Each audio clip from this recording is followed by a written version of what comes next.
Assalamualaikum warahmatullahi wabarakatuh. Perkenalkan, nama saya Puput Mailinda, Prodi Ekonomi Syariah, Fakultas Ekonomi dan Bisnis Islam, semester 2 kelas A. Saya di sini akan memaparkan dua materi tentang yang pertama, yang buruk atau yang dilarang dalam ekonomi Islam, yang kedua, nilai-nilai universal yang baik dalam Islam. Berikut penjelasan mengenai kedua materi tersebut. Materi yang pertama yaitu tentang yang buruk atau yang dilarang dalam ekonomi Islam. Terdiri dari riba, gharar, hukum atau maisir, zalim, tadlis, subat, dan khianat. Berikut penjelasannya.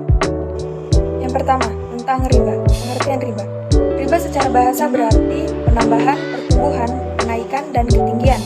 Dengan demikian, riba menurut istilah usul fikih adalah penambahan pada salah satu dari dua ganti yang sejenis tanpa ada ganti dari tambahan lain. Jenis-jenis riba ada 4. Yang pertama, riba fadli, yang kedua ribayat, yang ketiga riba nasiah, yang keempat riba qardi. Riba fadli yaitu tukar-menukar dua barang yang sama jenisnya dengan kualitas berbeda, yang disyaratkan oleh orang yang menukarnya. Contohnya, beras dengan beras, emas dengan emas, perak dengan perak, dan lain-lain. Ribayat yaitu berpisah dari tempat sebelum ditimbang dan diterima. Jual beli seperti ini itu tidak boleh, sebab jual beli masih dalam ikatan dengan pihak pertama. Yang ketiga, riba nasiah, yaitu riba yang dikenakan kepada orang yang berhutang disebabkan memperhitungkan waktu yang ditangguhkan. Yang keempat, riba qardi, yaitu meminjamkan sesuatu dengan syarat ada keuntungan atau tambahan bagi orang yang meminjam atau yang memberi hutang.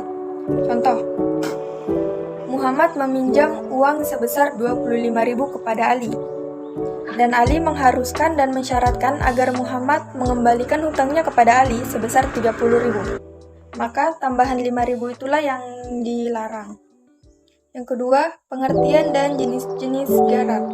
Pengertian gharar merupakan larangan utama kedua dalam transaksi muamalah setelah riba. Gharar mengacu pada ketidakpastian yang disebabkan karena ketidakjelasan berkaitan dengan objek perjanjian atau harga objek yang diperjanjikan dalam akad. Jenis-jenis gharar dilihat dari peristiwanya. Jual beli gharar yang diharamkan bisa ditinjau dari 3 sisi, yaitu pertama, jual beli barang yang belum ada. Contoh, jual beli janin dari hewan ternak. Yang kedua, jual beli barang yang tidak jelas, baik yang mutlak, seperti aku jual tanah kepadamu sehingga seharga 50 juta, namun ukuran tanahnya tidak diketahui. Yang ketiga, jual beli barang yang tidak mampu diserah terimakan, seperti jual beli mobil yang hasil curian. Yang ketiga, pengertian hukum dan jenis-jenis maisir. Pertama, pengertian maisir. Maisir adalah suatu transaksi yang digantungkan pada suatu keadaan yang tidak pasti dan bersifat untung-untungan.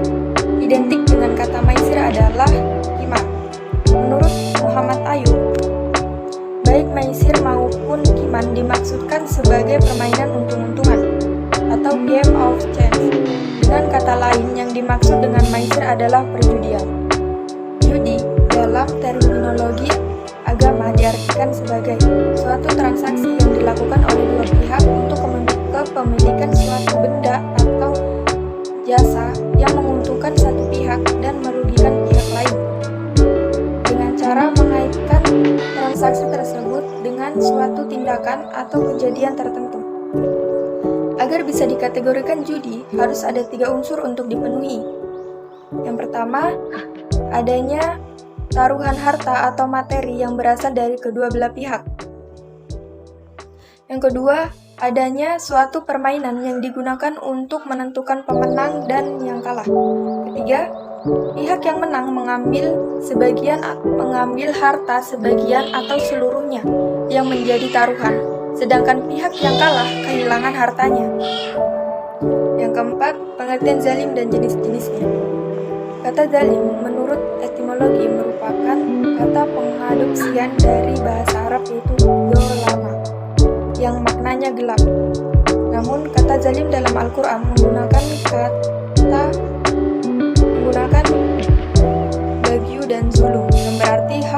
lain yang dilanggar oleh perbuatan seseorang.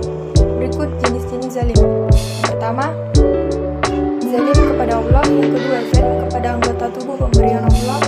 Yang ketiga, zalim kepada harta. Yang keempat, zalim kepada sesama manusia. Dan yang kelima, zalim kepada sesama makhluk. Dalam konteks kehidupan sehari-hari, banyak contoh perbuatan zalim yang tanpa kita sadari ada di sekitar kita. Misalnya, pemerintah yang melakukan penggelapan dana untuk memperkaya dirinya sendiri. Tindakan tersebut merupakan bentuk zalim kepada masyarakat karena tidak menyampaikan amanah atau bantuan yang sudah diembarnya. Demikianlah penjelasan mengenai zalim, jenis-jenis zalim dan contoh zalim.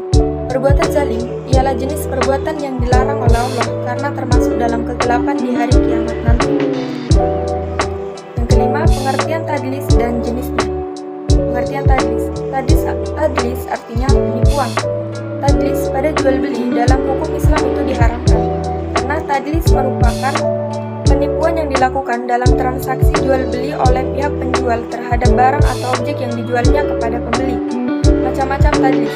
Ada beberapa unsur tadlis yang terjadi dalam transaksi jual beli, di mana tadlis yang terjadi dalam jual beli dapat terbagi dalam beberapa hal, yaitu tadlis dalam hal kualitas, tadlis dalam hal kuantitas, tadlis dalam hal harga, dan waktu penyerahannya. Berikut pengertian subat dan jenisnya. Subat adalah perkara yang diragukan hukum halal atau haramnya. Ketika suatu perkara tidak jelas status hukumnya, maka Islam mengajarkan untuk meninggalkan perkara tersebut agar tidak terjadi pada perkara haram.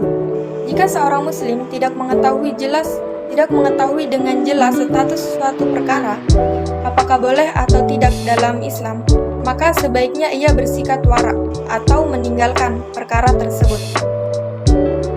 Menjaga diri dari perkara yang samar, status halal atau haramnya adalah bagian dari kesempurnaan takwa di sisi Allah Subhanahu wa Ta'ala. Jenis-jenis subat. Perkara subat ini terbagi menjadi 3 jenis. Menurut ulama mazhab Syafi'i, Muhammad bin Ibrahim ibnu Munzir an-Naisaburi, pertama, sesuatu yang haram bercampur dengan yang halal. Kedua, perkara halal, lalu muncul keraguan. Yang ketiga, perkara yang belum jelas status halal atau haramnya. Selanjutnya, atau yang terakhir dari materi ini, yaitu tentang khianat dan jenis-jenisnya. Pengertian khianat. Khianat adalah sifat terlaknat, penghancur seluruh umat. Sebuah sifat yang menjadikan kaum-kaum terdahulu mendapatkan azab yang amat berat. Islam sangat mencela sifat berkhianat, karena ia termasuk perbuatan tercela sekaligus maksiat. Berikut macam-macam khianat. Yang pertama, khianat terhadap Allah dan Rasul-Nya. Yang kedua, khianat dalam bidang ilmu. Yang ketiga, khianat dalam barang titipan. Yang keempat, menyebarkan aib orang lain. Yang kelima, menolak memberikan bantuan kepada kaum muslim yang meminta pertolongan, padahal kita memiliki kemampuan. Selanjutnya, khianat dalam berjanji, khianat anggota badan, khianat antar suami istri. Itulah tadi penjelasan singkat mengenai materi kita yang berjudul yang buruk atau yang dilarang dalam ekonomi Islam. Selanjutnya kita beralih ke materi kedua mengenai nilai-nilai universal yang baik dalam Islam. Terdiri dari kebebasan, keadilan, maslahah, keseimbangan, tolong-menolong, persaudaraan atau kebersamaan, merata dan halalan thayyibah. Berikut kita simak penjelasannya. Nilai-nilai universal yang baik dalam Islam. Yang pertama, kebebasan. Kebebasan beragama dalam pandangan Islam adalah tidak adanya keterhalangan seseorang untuk mengekspresikan jiwanya di dalam memilih agama, menjalankan dan bertukar pikiran di dalam masalah agama tanpa adanya unsur-unsur paksaan dan pengaruh dari pihak lain. Prinsip kebebasan ini untuk melakukan kegiatan perekonomian seperti mengolah, mendistribusikan kekayaan alam seperti kekayaan laut dan darat. Contohnya, pertanian, perikanan, perkebunan, dan bisnis ekonomi yang lain. Yang kedua, keadilan. Adil menurut Islam bukan berarti sama rata, melainkan suatu keadaan di mana setiap insan manusia memiliki hak yang sama untuk mendapat penghargaan, barang, jasa, atau perlakuan. Prinsip keadilan ini diatur dalam Quran Surat Al-Maidah ayat 8. Lalu, bagaimana konsep keadilan dalam Islam? Kata adil dengan segala derivasinya disebutkan dalam Al-Quran sekurang-kurangnya ada sebanyak 28 kali. Ini menunjukkan bahwa masalah keadilan dalam Islam menempati posisi yang sangat vital dan fundamental. Firman Allah dalam Quran Surat An-Nahl ayat 90. Berikutnya, maslahah. Maslahah adalah segala bentuk keadaan, baik material maupun non-material, yang mampu meningkatkan kedudukan manusia sebagai makhluk yang paling mulia. Menurut As-Satabi, maslahah dasar bagi kehidupan manusia terdiri dari lima hal, yaitu agama, intelektual, keluarga, dan keturunan dan material. Kelima hal tersebut merupakan kebutuhan yang mutlak dan harus terpenuhi agar manusia dapat hidup bahagia di dunia dan di akhirat. Jika salah satu dari kebutuhan di atas tidak terpenuhi atau terpenuhi tapi tidak seimbang, niscaya kebahagiaan hidup juga tidak tercapai dengan sempurna. Selanjutnya, keseimbangan. Keseimbangan merupakan nilai dasar yang mempengaruhi berbagai aspek tingkah laku ekonomi seorang muslim. Keseimbangan adalah tidak berat sebelah, baik itu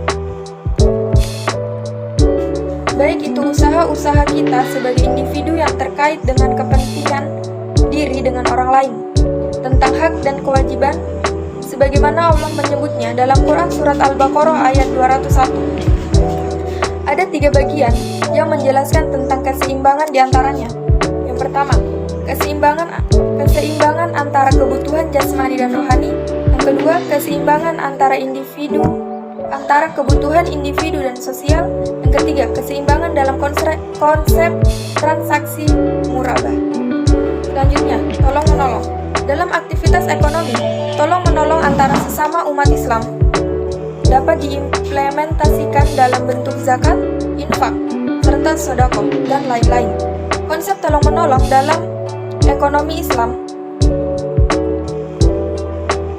akan berdampak positif terhadap perbaikan ekonomi di masyarakat, baik secara langsung maupun tidak langsung.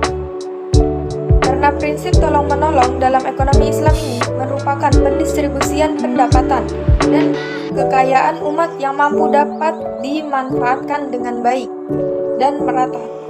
Sebagaimana Allah menyebutnya dalam Quran Surat Al-Maidah ayat 2. Selanjutnya, persaudaraan dan kebersamaan. Dalam sistem ekonomi Islam adalah prinsip tauhid yang dibawa Islam, yang mengajarkan bahwa tiada Tuhan selain Allah, memiliki persamaan antara manusia, bahwa setiap manusia adalah bersumber dari satu, yaitu Allah Subhanahu wa Ta'ala. Dengan kata lain, di dalam Islam tidak ada perbedaan sosial atas warna kulit dan keadaan fisik. Mereka adalah sama, semua milik Allah.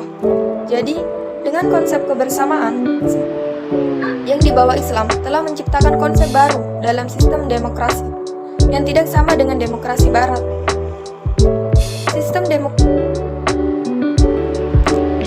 Bila demokrasi Barat hanya mengaitkan konsep persamaan tersebut hanya di depan hukum, tetapi di dalam Islam manusia sama di depan Tuhan. Jadi, arti demokrasi di dalam Islam tidaklah hanya bernuansa insaniyah, tapi juga bernuansa ilahiyah. Yang ketujuh, merata.